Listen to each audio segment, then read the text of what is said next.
Dr. Chris Thomas here. How you doing? I'm going to try to continue from the video last time about the government, especially ours. We live in America, is destroying the bloodline, kind of mine in particular. So let me go back a little bit about the whole Federici Medici line, with why the government's entities, they're trying to eliminate it, and me and my family on top of that. A lot of this was told to me by the informant, the monster, and a lot of other parts that were told to me by other people because of the bloodline. They come in, I will never say their names, and they're non-Italians, obviously, because they're sworn to, which I'll get more, destroy the bloodline, destroying their own kind, which is kind of very weird, which I'll get into that. But they verify this information, and they're just perplexed why they would do this to innocent man. So anyway, let's go a little back and show the complexity of all this, all right? So eventually, yes, they have the Vatican Bank, the Medicis, but before that, it wasn't really a banking system per se, but it was very archaic. But with Giambrano Medici, they had a system where you go from city-state to city-state. You know, you had a banking system where you didn't have to carry your coins or money for safety. So that's how they originally started.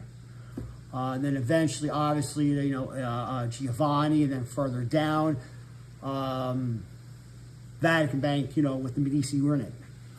So basically, this is where it gets a little bit, not confusing, but it gets a little bit, people want to say conspiracy, but you have to know some intelligence story, and that's where the informant told me, and other people, because my bloodline will like kind of tell me, because they don't like what's going on with the Italians, so they kind of tell me. So basically, have the seat Medici, which became the Federici, have the head seat in the Vatican, behind the scenes, so to speak. 7 seats, they have the head seat, and it's been like that forever. It's just the balance of power that they have. My biological dad, Tony, he had the seat, obviously, whatever. Then obviously, like it should go, it was going to his son that he raised, Tony Jr., and I'll get into a little bit more, but obviously he had MS and cancer, and unfortunately passed away in 2023, which I'll talk a little bit how I knew about that. Also with the blood oath, I didn't mention in the previous video, but mention now, the seat was given to me, which obviously my protocol was never approached because they're trying to destroy that bloodline. Now I'll stop. How do I know that Tony Jr. had an MS? When this informant came around, he could ask me this question because he has MS that's in the central nervous system. I have CMT to my peripheral nervous system. So there's similar characteristics, you know, muscle spasm, a little bit atrophy, muscle joint pain. So he asked me all these questions. How do you deal with stuff? What do you do? Because I don't take any pharmaceuticals or medication. Everything's natural. And he goes, and he sees I work out. I mean, I still can deadlift about 300 pounds. So like, how do you do this? So I was like, oh, so I was like, okay, I always say stuff, you know, this is what I take, this is what I do. So finally, after like half a dozen times, I was like, why is it so important? Why? So you have a brother, Tony's son. He goes, he has MS. So so okay, well, I told him more stuff. Whether the guy had him or not, I don't know. I wish it did. I'm sorry if it didn't. I tried. So anyway, upon him passing, the whole compound in Tuscany, and I can verify from the informant and other people that come in and tell me, the compound was going to go from Junior to myself, because that's the bloodline. And here's where I'll continue to get a little interesting about how diabolical everything is. The people think that the 5 families and them are all about honor and respect. They're nothing about that. They're all animalistic, and they're just demons. So when this all started, when the informant come into my life, it's like, and he starts, like I told the story before, everything's going on. And he goes, so he says basically, everything's going to be gone from you. And I was like, kind of confused. He goes, because you're the one that took the money, even though you didn't take the money. I'm like, oh, I'm really confused here, because he did say it, like I mentioned in another video. The government said, oh man, this was on the straight and narrow. He does nothing wrong. I didn't mention in the first video, 2018, 17, 2 years, they actually combed through our life for 2 years trying to find stuff to give me 25 to life, because unbeknownst to me, this informant, and then other people coming to corroborate the story, unbeknownst to me, my stepdad, his biological son, stole a lot of money from the mafia, knowingly that it wasn't me, knowingly that they wanted to destroy a bloodline, so they came up with this story that I took it, which I never did. So when I approached him, I said, well, obviously didn't find anything, so I should be cleared. He goes, well, the 5 families and the federal government here still want you gone. I say, that's really strange. So I said, that's when he said they came up with the story. And I just started laughing at him. And he goes, what's so funny? I said, well, it is kind of funny, I told him. Because I was like, so just destroy a bloodline that's been here forever. The 5 families will side with the federal government to destroy an innocent man and his family to get what they want.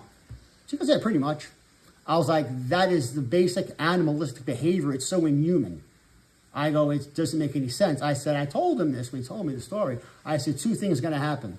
He said, yeah, what are that? I said, well, one, eventually, with God, I go, the truth will get out of what they did, and that everybody knows who the real brother took the money. And they're going to get out. And everybody around them is really not going to want to do business with them, because they're going to realize that if they did that to me, one of their own, and threw me on the bus and keep taking away and taking away, make it hard to make money, take your veterans away. They even steal patients. They hack into our systems. I go, people are not going to work with them because they realize they can do worse than them. So he just looked at me. And I said, number 2. I said, you don't think the federal government before hasn't backstabbed the Italians? They do time and time again. This time, the federal government's going to sit back and watch the Italians, I said, the 5 families destroy an innocent man, one of their own. And then when it's done, they're going to stink back and they're going to destroy them. Now, he's an informant, works with the government and the UN. He looked at me and goes, how'd you know that? It's like, you don't have to be a gangster to figure out that's what they're going to do after they get what they want. And he looked at me with this look at my face, and he's like, he didn't understand. And I said to this guy, I was like, life is life, my man. And I said, it is what it is. I was like, you know, what's going to be, it's going to be. I was like, I have no control of where I am.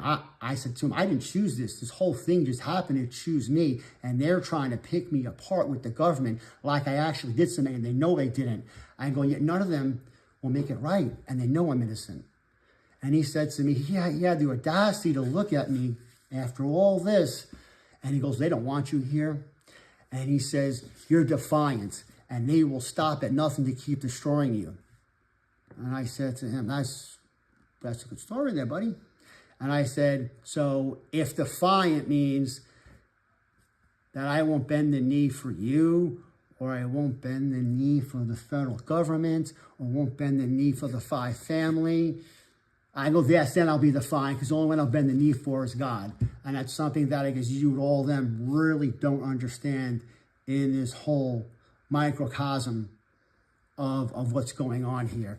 I was like, they can do and say whatever they want to me and destroy my life, but what they don't understand is that, and neither do you, obviously, because you're just still looking at me like you're confused, is that they're ants, I'm an ant. We're all just specks to God. We're all just spokes on a wheel going round and round and round. And only God knows when and where it's going to stop. And he just looked at me. He was confused.